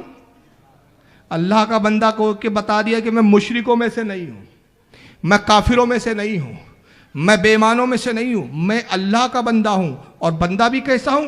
अतानियल किताब, उसने मुझे किताब अता की, अभी जबकि इंजील मिली नहीं है। वजअलनी नबिया, और उसने मुझे नबी बनाकर मबूस किया, मुझे नबी बनाया। तो ईसाई कहेंगे जनाबे आली तुम्हारा नबी ईसा से कैसे अफजल हो गया? हमारा नबी पैदा था तो नबी था, साहिब किताब था, 40 साल तक तो तुम्हारा नबी ईमान नहीं जानता था, रखे हुए थे। अभी इब्राहिम बालिग नहीं हुए थे कि हमने हिदायत याफ्ता कर दिया उसको। और ये कितना कैसे हिदायत याफ्ता किया, इसको अगर समझना है तो एक वाक़या भी मैं आपको सुनाता हूँ। इसको हज़रत अल्लामा इमाम मोइनुद्दीन वाइद अल काशफी अश-शाफ़ी रहमतुल्लाह अलैह मारिजुन नबुव्वत में नकल करते, कहते हैं कि नमरूद जो बादशाह था उसने खुदाई दावा किया, सब जानते हैं, अल्लाह कर देंगे। उसने ऐलान किया आज से किसी औरत को अगर लड़का पैदा हो कत्ल कर दो। हज़ारों बच्चाइश का वक्त करीब आया, तो बच्चे के तौलूद होने का वक्त आया। हज़रत इब्राहिम के वालिद अपनी बीवी को एक बहुत वीरान जंगल में ले गए और एक खो के अंदर हत हुई। माँ ने कहा कि अगर बच्चे को हम ले गए, नमरूद के जासूसों को पता चलेगा, कुछ दाइयाँ हैं जो जासूसी करते रहती है, बच्चा रोएगा, आवाज़ आएंगी, पड़ोसता जाएंगी, नमरूद तक बात जाएंगी, राज रहेगा नहीं, नतीजा ये होगा कि हमारा बच्चा कत्ल कर दिया जाएगा। इब्राहिम 1 महीने के बच्चे के बराबर नजर आ रहे हैं। दूसरा दिन गुजरा, हजरत इब्राहिम 2 महीने के बच्चे के बराबर नजर, और इब्राहिम को कत्ल ना करे, ये हिकमत इलाही थी। जब 12 दिन के हुए, 1 साल के, तो हजरत इब्राहिम 12 दिन में ही चलने लगे। और रात के वक्त आप कदमों को उठाते हैं। जब चलने लगे तो रात का वक्त, अब अंधेरी गुफा, पत्थर रखा हुआ, माँ पत्थर से वो गुफा को बंद कर देती थी। टटोलते हुए आते कि रास्ता किधर से है। बताइए, शहूर भी देखिए हजरत इब्राहिम का। 12 दिन के बच्चे, ये नबी होता है।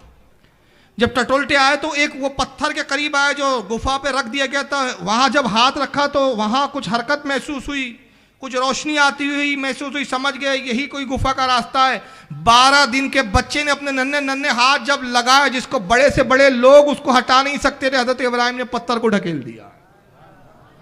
बाहर तशरीफ लाए, चांद पे नजर पड़ी। इस वाक़े को कुरान ने फिर यहां से जिक्र किया। चांद को देखा, कहा हाज़ा रब्बी, क्या ये मेरा रब है? इस्तिफ़ामिया जुमला है, ये इकरार नहीं है, इनकार है। क्या ये मेरा रब है? नहीं, मेरा रब नहीं है।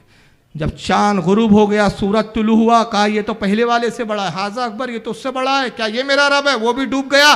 कहा मैं डूबने वाली चीज़ को पसंद नहीं करता। मेरा खालिक वो है जिसने इन्हें पैदा किया, जो निकालता और डुबाता है। ये मेरे खुदा नहीं है। 12 दिन में खुदा की तौहीद की गवाही दे रहे हैं। माँ दाखिल होती है शाम रात में, मगरिब के वक्त। जब माँ जैसी दाखिल हुई तो सलाम किया, अस्सलामु अलैकुम या उम्मी। माँ हैरान, 12 दिन का बच्चा बात कर रहा है। कहा बेटा इब्राहिम तुम कलाम करने लगे? कहा ये मेरे रब का फजल है।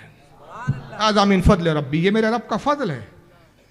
कहा वाकई तुम अजीब व गरीब बच्चे हो, और मुझे अब लगने लगा है कि तुम वही बच्चे हो जिसके बारे में नुचूमियों ने पेशनगोई की कि जो नमरूद को हलाक करेगा, जो नमरूद की हुकूमत को तोहबाला करेगा। अब मुझे यकीन हो गया।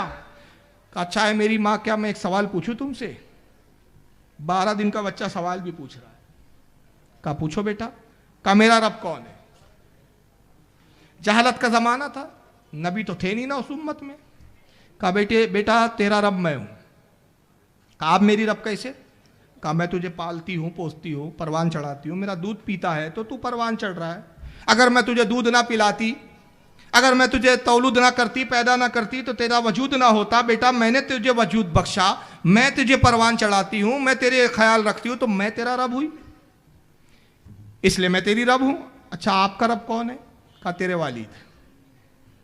कहा वालिद कैसे रब है? कहा बेटा वही मेरी देख रेख करते हैं, वही खर्चा देते हैं, वही खाना देते हैं, वही कपड़े देते हैं, वही मेरी देखभाल करते हैं। अगर तेरे वालिद कमाए नहीं, घर में कुछ अनाज ना लाए तो भूख के मारे हम मर जाए, तो तेरे वालिद हमारी परवरिश करते हैं, इसलिए तेरे वालिद मेरे रब है।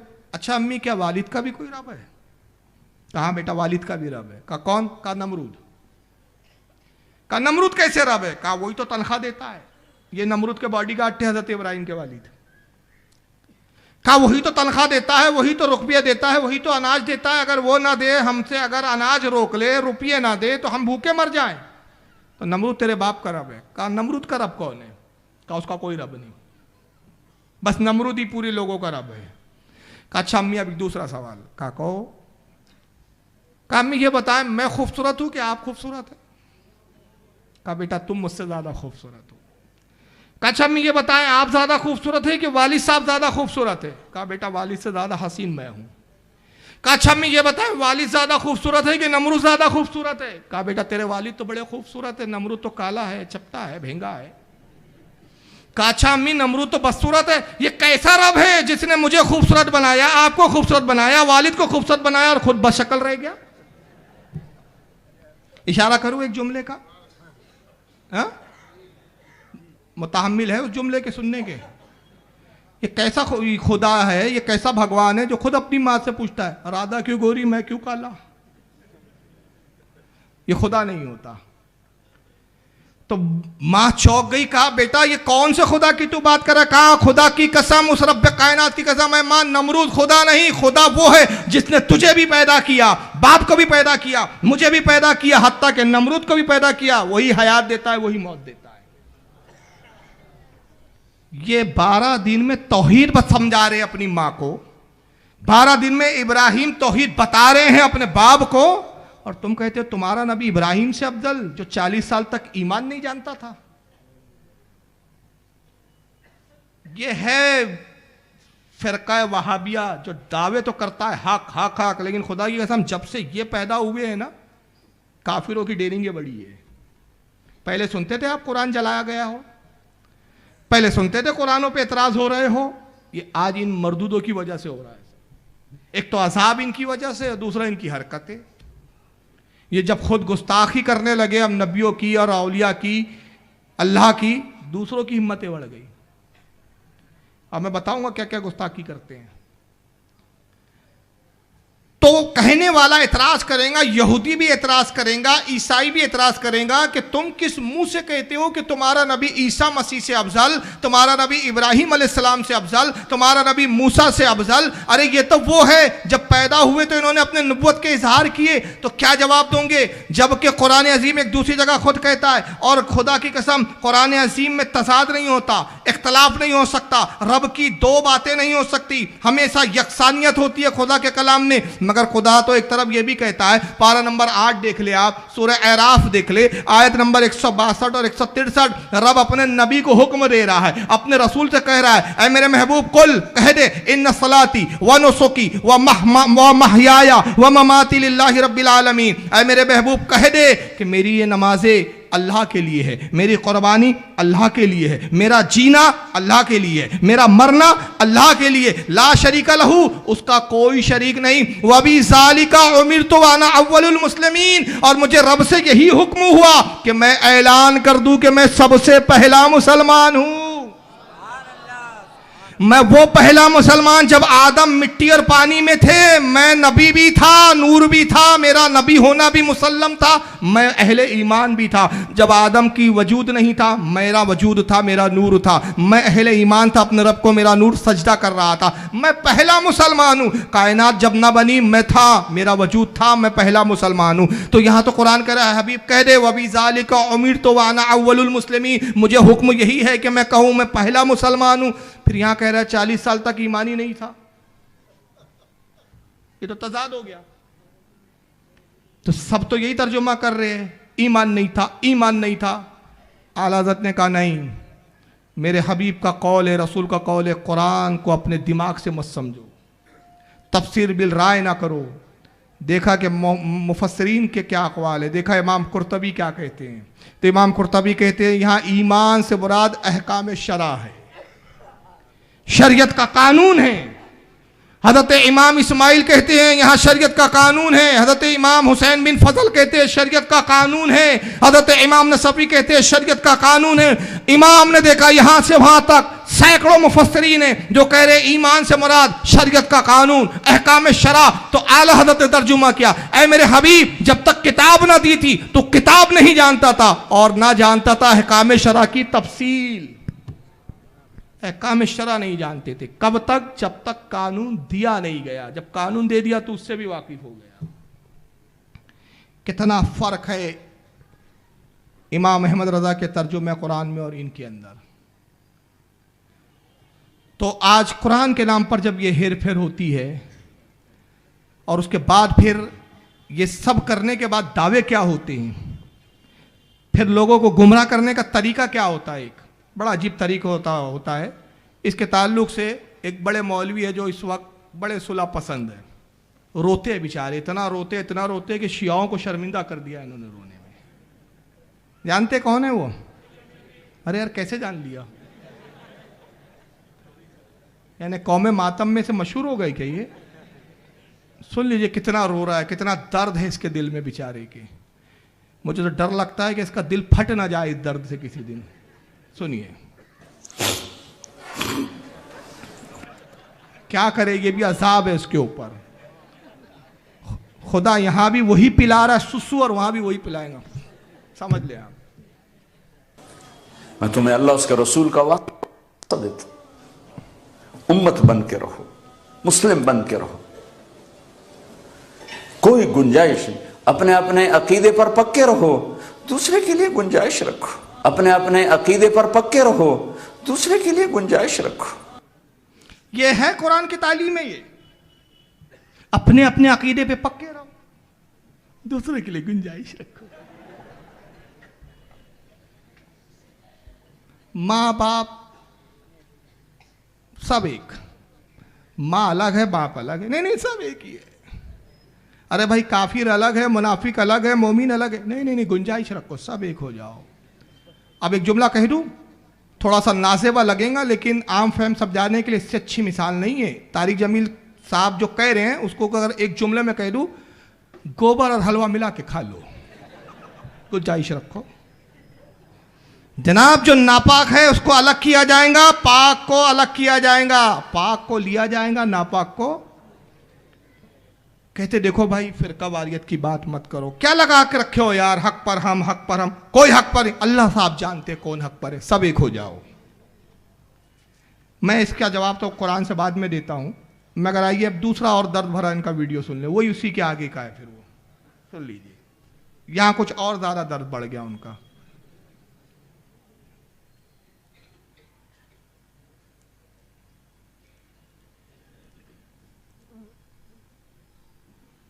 क्या हो गया भाई, क्यों नहीं चल रहा है? वो तुम्हें फिरकों में बांट कर गए थे या उम्मत बना कर गए थे?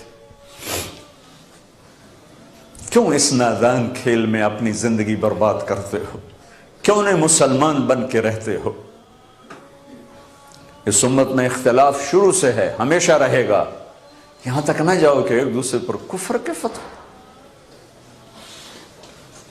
जन्नत में कौन जाएगा? ये बड़ी तकलीफ है, जन्नत में कौन जाएगा? तारिक जमील साहब आपको टेंशन लेने की जरूरत नहीं, जन्नत में कौन जाएगा वो नबी बता गए, आपको नहीं टेंशन लेने की जरूरत है। और आपके बोलने से जन्नत में नहीं जाएंगे, अलबत्ता आप तो बिल्कुल जन्नत में नहीं जाएंगे, ये तो गारंटी है, आप तो बिल्कुल नहीं जाएंगे। जन्नत में कौन जाएगा? तो मौलवी साहब ये आपको कब कहा गया कि सब एक हो जाओ और सबको जन्नत में ले जाओ? आपके अब्बा जान की जन्नत है कि सबको लेकर एक करके गुंजाइश रखकर आप एक को सबको जन्नत में ले जाएंगे? ये तो नबी ने बता दिया, वह तफ्तारे को उम्मती अला सलासीन व सबईन मिल्ला। कहा मेरी उम्मत में 73 फिरके होंगे, मेरी उम्मत में 73 फिरके होंगे, कुल्लुहुम फिन्नार, सबके सब जहन्नम में जाएंगे, इल्ला मिल्लतन वाहिदा, सिर्फ एक जमात होंगी जो जन्नत में जाएंगी। कालू मन हिया या रसूल अल्लाह, अल्लाह के रसूल जन्नती जमात की निशानी क्या है? साहबा ने सवाल किया, जवाब में इरशाद फरमाया मा अना अलैहि व अस्हाबी, जो मेरे और मेरे साहबा के अकीदे पर होगा वही जन्नत में जाएंगे। हुजूर ने ये नहीं कहा सारे सब जन्नत में जाएंगे, जन्नत में कौन जाएगा? नहीं नहीं, आपको टेंशन लेने की जरूरत नहीं, रसूल ने बता दिया एक ही जाएगा, और वो जाएगा जिसका अकीदा सहाबा रसूल के मुताबिक होगा। तो रसूल और सहाबा का अकीदा कौन सा है? कुरान वाला है कि कुरान से हटकर है? तारिक जमील का अकीदा हटकर है। और मैं अभी वाजे करता हूं, ये कहता हूं अकीदे को भूल जाओ, एक दूसरे के लिए गुंजाइश रखो, अपने अपने अकीदे पर कायम रहो। अरे खबीस ये कैसे हो सकता है? कादियानी का अकीदा है कि गुलाम अहमद कादियानी एक नबी है, उसका अपना अकीदा, क्या उसके बाद भी गुंजाइश रख के उससे इत्तेहाद किया जा सकता है? शियाओं का अकीदा है माज़अल्लाह के 6 सहाबा थे जो ईमान पर रहे, बाकी सारे सहाबा ईमान से फिर गए। शियाओं का यह भी अकीदा है कि कुरान जो है ये मौजूदा कुरान तहरीफ शुदा है, असली कुरान इमाम मेहदी के पास है, ये डुप्लीकेट कुरान है। क्या ऐसे कुफरी अकीदा रखने वाले के साथ भी इत्तेहाद किया जाएगा? तब्दीलियों का अकीदा है कि अल्लाह अर्श के ऊपर बैठा हुआ है। मुजस्समियों का अकीदा है कि अल्लाह जिस्म रखता है। जो अल्लाह के तौहीन करने वाले हो, अल्लाह के गुस्ताखियां करने वाले हो, क्या ऐसे लोगों से इत्तेहाद किया जाएगा? क्या ऐसे लोगों के साथ मिलकर रहा जाएगा? और तुम्हारा खुद अकीदा है नबी मरकर मिट्टी में मिल गए। एक कहता है नबी जिंदा है, हम कहते हैं नबी जिंदा है, तुम कहते नबी मरकर मिट्टी में मिल गए। हम कहते नबी सबसे अफजल है, तुम कहते बड़े भाई की तरह है। हम कहते रसूलुल्लाह को सारा इल्म है, तुम कहते दीवार के पीछे का इल्म नहीं। तो फिर कैसे हो सकता है अपने अपने अकीदे पर कायम रहो और सब एक हो जाओ? कैसे हो सकता है? एक नबी को मुर्दा बोलने वाला और एक नबी को जिंदा मानने वाला, मुर्दा और जिंदा एक होते हैं क्या? हाँ, तुम्हारे यहां तुम तो और नहीं है नबियों के कायल। तहज़ीरुन नास में तुम्हारा मौलवी लिख के मर गया कि रसूल के बाद भी और नबी पैदा हो सकता है। तुम्हारे हकीमुल उम्मत अशरफ अली थानवी लिख कर मर गए हिफ्जुल ईमान में कि नबी का इल्म गैब तो जानवर और पागलों की तरह है। हम कायनात में सबसे बड़ा आलिम रसूल को मानते हैं खुदा के बाद, और तुम्हारा आलम यह है कि तुम अल्लाह के रसूल को सिर्फ इस हद तक आलिम मानते हो कि उनके इल्म में जानवर और कुत्ते बिल्ली सुअर सबको शरीक कर रखा है तुमने। कैसे अपने अपने अकीदे पे रखो और फिर गुंजाइश रखो? क्या कुरान ने गुंजाइश का हुक्म दिया? अगर कुरान ने दिया होता, कुरान की तालीम होती तो खुदा की कसम हम तुम्हें अपने गले लगा लेते,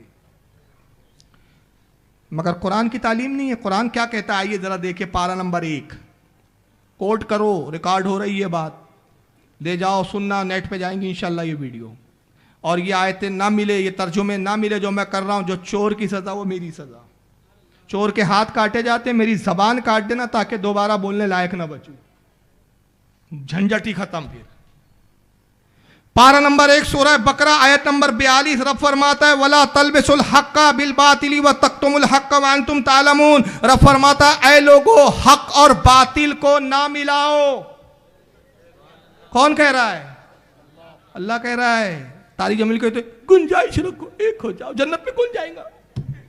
खुदा कह रहा है सबको जन्नत में नहीं ले जाऊंगा मैं, हक वाले जन्नत में जाएंगे, बातिलों को मैं जन्नत में नहीं डालूंगा। बातिल वालों को हक और बातिल को ना मिलाओ और दीदा व दानिस्ता हक को ना छुपाओ। बाप की औलाद है, हमारे बाप अजीम हैं, नबी के मुकाबले में हमारे बाप अजीम हैं, नबी के बेटों से हम अजीम हैं। बोलो हो या ना? नबी के बेटों की तरह हो सकते हैं हम? हमारे बाप नबी की तरह अजीम हो सकते हैं? नहीं। मगर आओ जरा कुरान खोलो, एक नबी है नूह अलैहिस्सलाम, नूह का बेटा है, नबी का बेटा है, तारिक जमील का बेटा नहीं है, तबलीगी जमात के तबलची का किसी का बेटा नहीं है, नबी का बेटा है, केनान नाम है। ईमान नहीं लाया बाप पर, नूह अलैहिस्सलाम पर ईमान नहीं लाया। जनाब नूह ने तबलीग की 390 साल 900 साल तक तबलीग की, 900 साल तक। 900 साल में कितने लोग ईमान लाए? 87 लोग, सिर्फ 87 लोग। जब मायूस हो गए कौम से, रब्बे कदीर अब ये कौम नहीं मानती, मेरी बीवी नहीं मान रही है, बीवी काफिर है। नूह अलैहिस्सलाम की बीवी काफिर, ईमान नहीं ला रही है नूह अलैहिस्सलाम पे। नूह अलैहिस्सलाम का बेटा ईमान नहीं ला रहा है नूह अलैहिस्सलाम पे। मायूस हो गए, कहा रब्बे कायनात तंग आ गया इस कौम से, अजाब भेज। दुआए हलाकत फरमा दी। अल्लाह ने फरमाया नूह कश्ती तैयार करो, पानी का अजाब भेजेंगे। रुए ज़मीन की सबसे पहली कश्ती बनाई नूह अलैहिस्सलाम ने।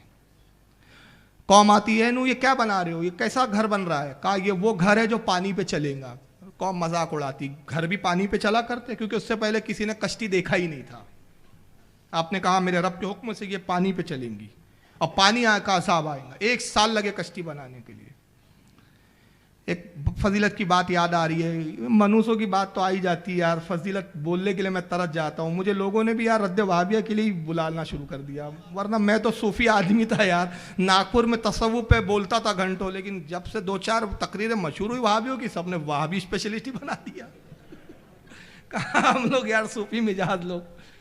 लेकिन अब बात आ रही है तो मैं कर दूँ, फजीलत की बात है। जामिउल मौजिज़ात में हज़रत इमाम मोइनुद्दीन काशफी बड़ी बेहतरीन रिवायत नकल करते हैं। कहते हैं हज़रत नूह जब तख्तियाँ लगाते, बहुत बड़ी कश्ती बनाई थी, छोटी मोटी कश्ती नहीं थी। उसमें कई खाने थे, सारे जानवरों को लेना था, दरख्तों की एक एक किस्मों को लेना था, नबातात की किस्मों को लेना था, हर दुनिया में जितनी शायद सब उस कश्ती में थी, सबके जोड़े कश्ती में थे, हर जानवर के जोड़े, इंसान। तो बहुत बड़ी कश्ती बनाई थी, कई फ्लोर की थी। तो तख्तियाँ जब हज़रत नूह जोड़ते, ये तख्तियाँ जोड़ते जोड़ते जब उस्तिम जाते, इधर आते, तख्तियों को दीमक लग जाती, दीमक चढ़ जाती। अकीदे की बात बता रहा हूँ, दीमक लग जाती। फिर वो तख्तियाँ दीमक वाली निकालते, दूसरी तख्तियाँ दुरुस्त करते। जब तक ये दुरुस्त होती, उधर वाली तख्तियों में दीमक लग जाती। आप परेशान हो गए कि ये क्या ऐसा कश्ती तैयार हुई यार, क्या खालिक के कायनात कश्ती बनाता। पारा नंबर 28 है, पारा नंबर 12 सूरह हूद, पारा 12 सूरह हूद आयत 44 और 45। वनादा नूह रब्बहू फकाल रब्बी इन्नी बनी, और नूह ने पुकारा। अल्लाह फरमाता है नूह ने निदा की, और किस अंदाज में निदा की? फकाला, नूह ने अर्ज की, फकाल रब्बी, अपने रब से पुकारा, रब को आवाज दी, इन्नी बनी, ए परवरदिगार मेरा बेटा, ए खालिक के कायनात मेरा बेटा, मेरा बेटा। ये बेटा बेटा क्यों कह रहे हैं सिर्फ इतना? ये वो तकलीफ व कर्ब होती है कि जब जुमले नहीं मिलते बोलने के लिए। कैसे? उसकी मिसाल लो कि एक माँ की निगाहों के सामने एक बच्चा आग में गिर गया, अल्लाह ना करे किसी का हाथ हो, बच्चा मर रहा है, बच्चे का एक्सीडेंट हो गया, माँ के निगाहों के सामने बच्चे को एक गाड़ी कुचल के निकल गई। माँ के जुमले उस वक्त पूरे नहीं निकलते हैं, लोगों एक्सीडेंट हो गया मेरे बच्चे को बचाओ, नहीं, इतने जुमले नहीं निकलते। दर्द करबे सिर्फ माँ यूं चिल्लाती है, अरे लोगों मेरा बेटा, अरे लोगों मेरा बेटा बेटा बेटा करती है, वही कर्ब का आलम तनु का इन्नी बनी, ऐ मेरे अगरब, ऐ मेरे खालिक, मेरा बेटा, और सिर्फ मेरा बेटा नहीं, आगे फरमाया मिन अहली, मेरे अहले खानदान से है, मेरा अहल है, मेरा नसब चलाने वाला है, मेरा खानदान इससे चलेगा। व इन्ना वादकल हक्को व अंत हकमुल हाकिमीन, तेरा वादा परवरदिगार सच्चा है कि काफिरों को तू अजाब देगा, मगर तू हिकमत वाला भी तो है, तू हुक्म वाला भी तो है, तू चाहे तो माफ भी फरमा दे, अपना हुक्म भी। और अपने क्या जवाब देना था? पुकार। जब उसके मुकाबले में जो जाता कोई टिक नहीं पाता। तलवार चलाने का इतना बड़ा धनी था कि तलवार चलाता मालूम होता जैसे हाथ में बिजली कूद रही हो।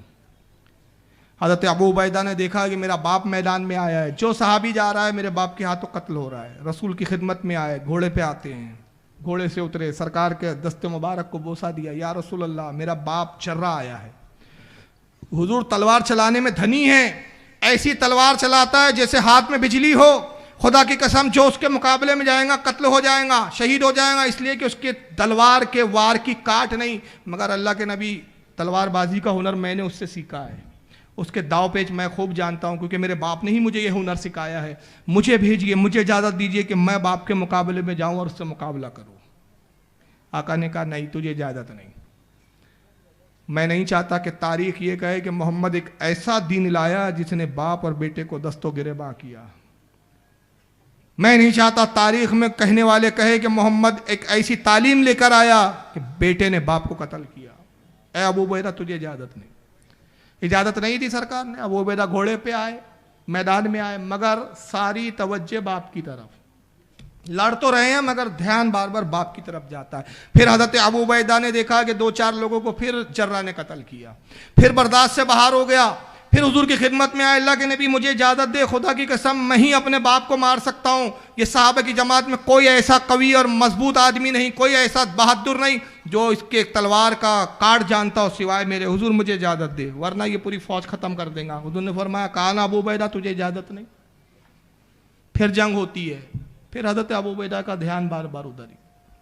फिर तीसरी मार हुजूर की खिदमत में आए, फिर इजाज़त चाहिए तो सरकार बड़े सिना बेबाक हुआ कि अपने बाप का नाम लेता है। कहा खामोश जर्रा, तब तक तो मेरा बाप था, तब तक रिश्ता हमारा जुड़ा था, जब तक मैं तेरे दीन पर था। आज मैंने मोहम्मद सल्लल्लाहु अलैहि वसल्लम से रिश्ते मोहब्बत ऐसा जोड़ लिया है कि इस रिश्ते को क़यामत तक बरकरार रखने के लिए आज हर रिश्ते को काटने के लिए मैं तैयार हूं। तो मेरा बाप नहीं है, रसूल का दुश्मन है, तू नबी का दुश्मन है, मुझसे मुकाबला कर। कहा अच्छा अगर तू मोहम्मद के दीन पे इतना शिद्दत पसंद और सख्त है तो मैं भी अपने दीन के लिए मर मिटने वाला हूँ, चला मुझसे मुकाबला कर। मुकाबला शुरू हुआ, बाप बेटे लड़ने लगे, तलवारें म्यानों में चले गई।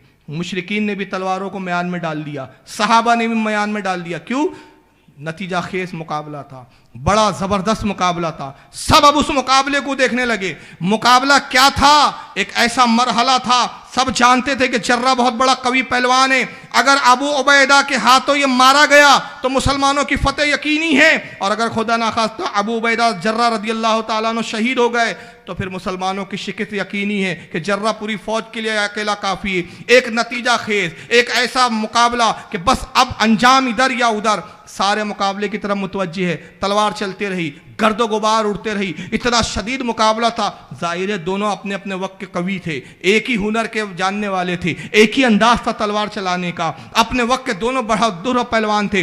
अब मुकाबला हुआ, हज़रत अबू उबैदा उछले और ऐसी तलवार बाप के सर पे मारी, बदन को 2 हिस्सों में तकसीम करके कत्ल कर दिया। बाप मारा गया।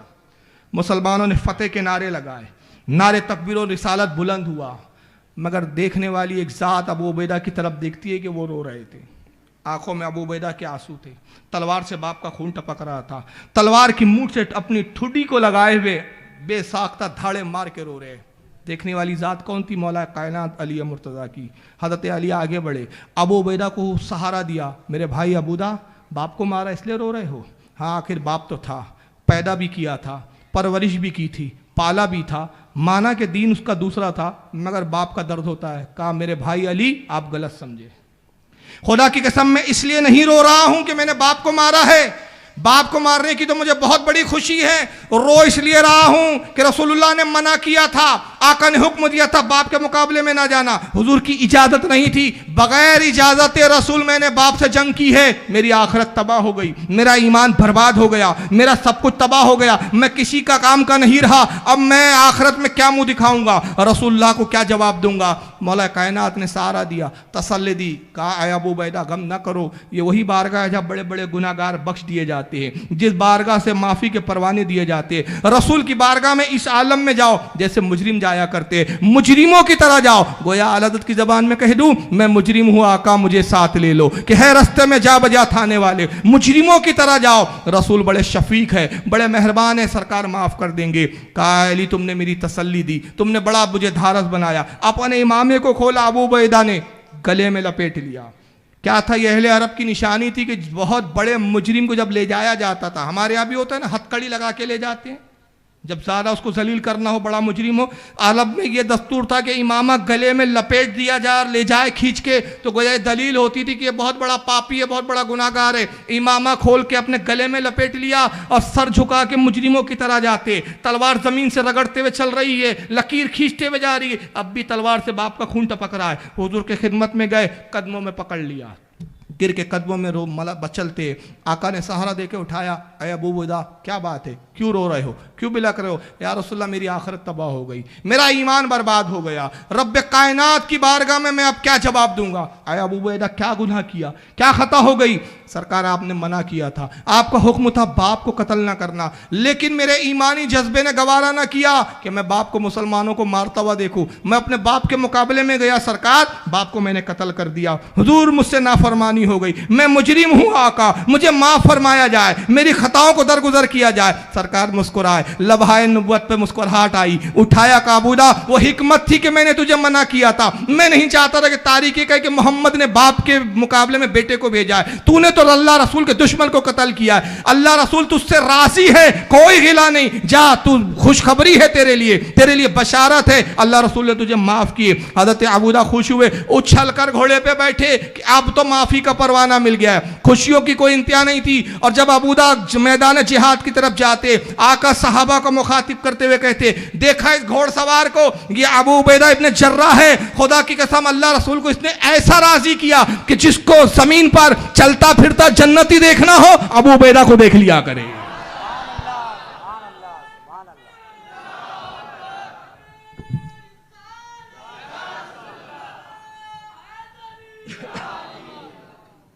ये है ईमान और ये है इस्लाम। हक और बातिल कभी एक नहीं हो सकते। मगर ये कौन लोग हैं यार, ये किसके एजेंट है, ये किसके सर खरीद गुलाम है, ये जो आज मुसलमानों में कुफ्र और ईमान की इम्तियाज को ही ख़त्म कर देना चाहते हैं। एक दूसरे के लिए गुंजाइश रखो, कैसे रखो भाई? तुम्हारा अकीदा कुछ, हमारा अकीदा कुछ, गुंजाइश नहीं हो सकती। और जब तुम्हारे ये अकीदे इतने बदतरीन हो तो कैसे गुंजाइश रखी जाएंगी? ज़रा ये एक तरफ तो अभी आप कह रहे थे कि गुंजाइश रखो, मगर उसी जमात का एक बेगैरत, ये ज़रा देखिए, इनका नाम है शेख मक्खी। भाई मक्की नाम है, मैं मक्खी बोलता हूँ। शेख मक्खी अल हिजाजी, उमर के इस आलम में कि जब आदमी नेकी के काम करता है, ये हरम में बैठ के तकरीर कर रहा है और देखो झूठ बोलता है वहाँ। शैतान ना बोला जाए इनको तो क्या बोला जाए? किस मुंह से दावे करते हैं यार हम हक पर हैं? शेख मक्खी साहब देखिए कहाँ बैठे हुए हैं, देख रहे हैं आप? रोज़ाना बाद नमाज मगरिबी हरम में बैठकर, कुर्सी लगती है हरम में इसकी, शेख मक्खी की, और ये वहाँ ये दावत देता है, तबलीग करता है। दावत क्या देता है? ये कुफ्र बकता है। ज़रा सुनिए, देखो वहाँ हरम में बैठ के, खाने काबा में बैठकर कितना बड़ा झूठ बोल रहा है, ज़रा सुनिए उसका। कहते जी कि बरेलवियों का कौन कौन सा अकीदा शिर्क वाला है? पहले मुझे ये बताओ उनका कौन कौन सा अकीदा तौहीद वाला है? पहले मुझे ये बताओ उनका कौन कौन क्यों रही है यार सा अकीदा तौहीद वाला है? हो तुम बता दो, शिर्क वाला मैं बता देता हूँ। अगर कब्रों पे सजदा करना ये तौहीद वाला अकीदा है, कब्रों पे तवाफ करना ये तौहीद वाला अकीदा है, हर साल बुजुर्गों का उर्स मनाना, उर्स जानते हो क्या होता है? उर्स होता है शादी, यानी अल्लाह से हर साल शादी कराते हैं, यानी अल्लाह से हर साल शादी कराते हैं। इसीलिए बुजुर्ग फौत हो जाए ये नहीं कहते कि मर गए, कहते कि विसाल फरमा के वो तो अल्लाह से मिल गए ना, फिर अगले साल। ये हर साल अल्लाह से उस वली की शादी कराते हैं। ये पूरे भरे मजमे में मुझे कोई बताए कि भाई क्या ऐसा है किसी का अकीदा कि जिस बुजुर्ग का उर्स मनाते हैं गोया उसकी नौजुबिल्लाह मिन ज़ालिक अल्लाह से शादी करा रहे हैं? हाँ, तो इनको हराम में बैठ के झूठ बोलते, शर्म नहीं आती। और अब आइए दूसरे एक साहब को और सुन ले। एक तरफ तो ये कह रहे थे अभी कि एक हो जाओ और एक दूसरे के लिए गुंजाइश रखो, और दूसरी तरफ ये सारे बरेलवियों पे झूठा इल्ज़ाम लगा के उनको मुशरिक बना रहे। और ये एक साहब है जिनका नाम है, ये ऑडियो मिली, असल में वीडियो है भी नहीं इनकी, तारिक मसूद साहब है, उसी जमात से ताल्लुक़ रखते हैं। ये साहब क्या कहते हैं ज़रा सुनिए। लेकिन यहां अगर आपने कहा या रसूल अल्लाह मेरी किश्ती को पार लगा दे, ऐसा आदमी मुर्तद है, काफिर है पक्का। तो रोक रहा हूं मैं, देखिए क्या कह रहे हैं वो। अगर आपने कहा या रसूल अल्लाह मेरी कश्ती को पार लगा दें, बस ऐसा कह दिया आपने, तो क्या हो गए? ऐसा आदमी मुर्तद है, काफिर है पक्का।